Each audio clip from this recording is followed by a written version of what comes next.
प्राचीन काल में भीम नामक एक महाप्रतापी राक्षस था। वह कामरूप प्रदेश में अपनी माँ के साथ रहता था। वह महाबली राक्षस राज रावण के छोटे भाई कुंभकर्ण का पुत्र था, लेकिन उसने अपने पिता को कभी देखा न था। उसके होश संभालने के पूर्व ही भगवान राम के द्वारा कुंभकर्ण का वध कर दिया गया था। जब वह युवावस्था को प्राप्त हुआ तब उसकी माता ने उसे सारी बातें बताई। भगवान विष्णु के अवतार श्री रामचंद्र जी द्वारा अपने पिता के वध की बात सुनकर वह महाबली राक्षस अत्यंत संतप्त और क्रुद्ध हो उठा।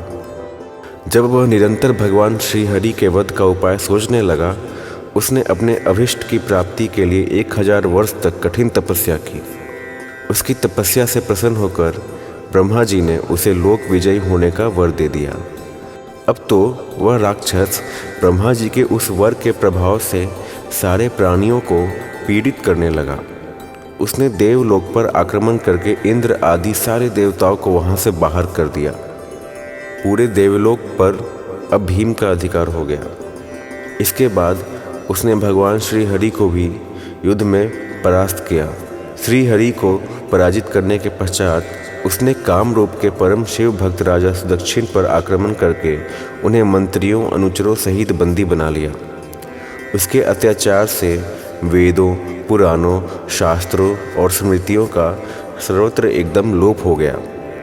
वह किसी को कोई धार्मिक कृत्य नहीं करने देता था। इस प्रकार यज्ञ, दान, तप, स्वाध्याय आदि के सारे काम एकदम रुक गए। उसके अत्याचार की भीषणता से घबराकर ऋषि मुनि और देवगण भगवान शिव की शरण में गए और उनसे अपने तथा अन्य सारे प्राणियों का दुख कहा। उनकी यह प्रार्थना सुनकर भगवान शिव ने कहा, मैं शीघ्र ही उस अत्याचारी राक्षस का संहार करूँगा। उसने मेरे प्रिय भक्त कामरूप नरेश सुदक्षिणा को सेवकों सहित बंदी बना लिया है। वह अत्याचारी असुर अब और अधिक जीवित रहने का अधिकारी नहीं रह गया है। भगवान शिव से यह आश्वासन पाकर ऋषि मुनि और देवगण अपने अपने स्थान को वापस लौट गए।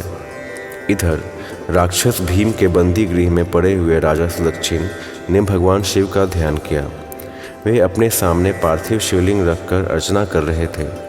उन्हें ऐसा करते देख क्रोधनमत होकर राक्षस भीम ने अपनी तलवार से उस पार्थिव शिवलिंग पर प्रहार किया, किंतु उसकी तलवार का स्पर्श उस लिंग से हो भी नहीं पाया था कि उसके भीतर से साक्षात भूतनाथ भगवान शंकर जी वहाँ प्रकट हो गए। उन्होंने अपनी हुंकार मात्र से उस राक्षस को जलाकर वहीं भस्म कर दिया।